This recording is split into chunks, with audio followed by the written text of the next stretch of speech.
Hi, my name is Maddie Smith, and this is my audience. Say hi. Hi. Okay. The civil rights case Brown v. Board was passed on May 17th in 1954. This was basically designed to shut down the theory of separate but equal because it was unconstitutional. Nothing in the 1950s was anything close to equal within school systems at all. Perhaps society has come a long way since these problems, but there are still many more improvements that we have to make. It seems like today people are more concerned with being called racist than they are with racism itself. Racism is alive and well these days, and it is proven in many different aspects. It is very important to learn about racial discrimination within our schools because it happens so often. People tend to overlook the facts and the statistics, and if we keep doing this, nothing will get better. There are many different areas where racial discrimination thrives throughout today's world, and one is within school systems. Children are sent to school every day with the possibility of witnessing or experiencing racial discrimination.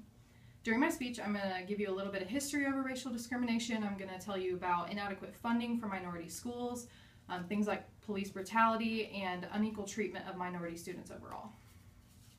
So let's take a look back to 1954 and try to compare and contrast. We have seen some improvement, little improvement, but there are so many problems that we can't really consider improvement at all. When Brown v. Board was passed, there were 17 states in the United States who had strict segregation laws within schools. After this was passed, Southerners were still trying to keep their schools segregated. Most of the time, after school years would end, they would just shut down their schools because they didn't even want black students enrolling for the next year. Black students have had to deal with this, and they've also been taught to just deal with the behavior from white students. In her book, The Interracial Experience, Ursula Brown quoted a black customer service agent who said, "Teachers helped me by being honest. They made me aware that people would treat me differently and that I would always have to deal with that. To this day, millions of minority students still feel this way and still experience this." There are other major problems that these students and schools are facing, like inadequate curriculum, less funding, and ultimately low opportunities to learn in a safe environment.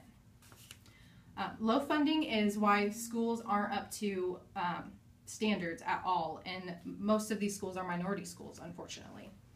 In Rebecca Klein's article published in the Huffington Post, she states that African Americans tend to have lower levels of education, food security, and levels of income than normal American people.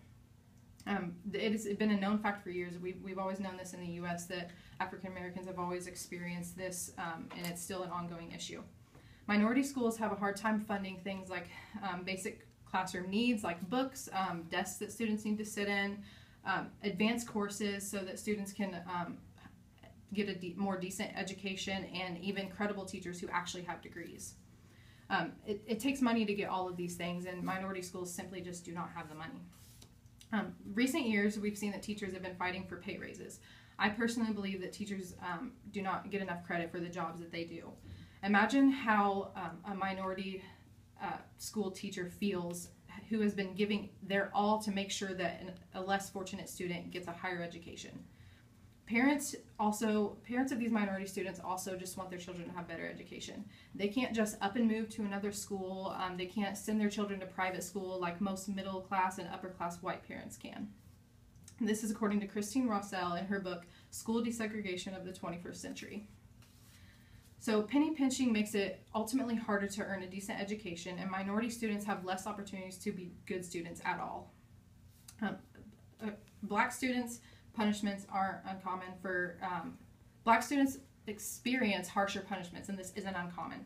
Black students are suspended at 3 times the rate of white students, according to Lindsay Cook in her article, U.S. Education, Still Separate and Unequal.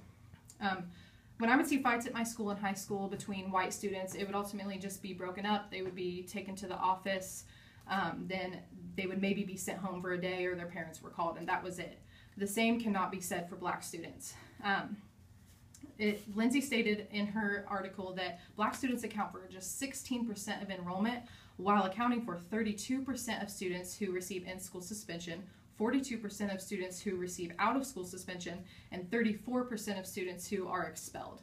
Black students also, they get arrested more for disobeying school rules, while white students don't. The article that I chose for my speech Its concerns were the incident that happened a few months ago with the teenager who was at Spring Valley High School in South Carolina. She was disobeying her teacher, disobeying her principal, and she wouldn't leave the classroom, but she ultimately wasn't causing any horrendous disruption. The resource officer came in, and he was a white resource officer. He came in, and he ultimately picked her up out of her desk and threw her onto the hard ground and forced her hands behind her back, and it was just really uncalled for. And I feel like better procedures could have been taken, and I'm really glad that he got fired because this is an issue. It isn't hard to see that there hasn't been enough effort to make sure that students are receiving a high education while being able to learn in a safe environment. As far as the statistics are concerned, we still experience heaps of racial discrimination within our schools. Many people still back the Plessy versus Ferguson and the Brown versus Board of Education when they barely had effects, barely gave the effects that we needed. It was past due in 1954, and it is past due today that we make sure that we abolish segregation for the good of our future generations. And this is my audience.